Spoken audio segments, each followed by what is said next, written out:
একসাথে দুইটা, তাও আবার ফুটবলের মধ্যে। কি সেই খুশি খবর শুনেন। একদিকে বাংলাদেশের যুবরারা চ্যাম্পিয়ন হয়েছে ইন্ডিয়ার সাথে 3-4 গোল ব্যবধানে টাইফেকারের মধ্যে। আর অন্যদিকে টাকমাতা কাবরেরার বিদায় ঘটতে গেছে। আমরা নতুন কোচ নিয়ে আসবো, তার মাধ্যমে ন্যাশনাল টিম খুব ভালো খেলবো, ম্যাচ জয় চিনিয়ে আনবো, এটা আমরা আশা করি।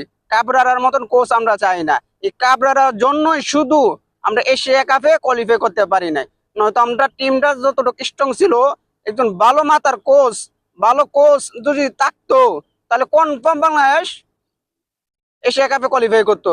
কিন্তু আফসোস, আমাদের ফুটবল ফেডারেশন বাফুফে আগে বোঝে নাই, এখন বুঝছে।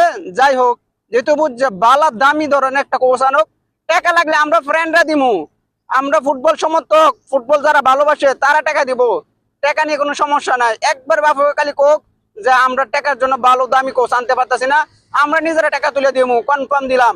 ফুটবলকে আমরা ভালোবাসি,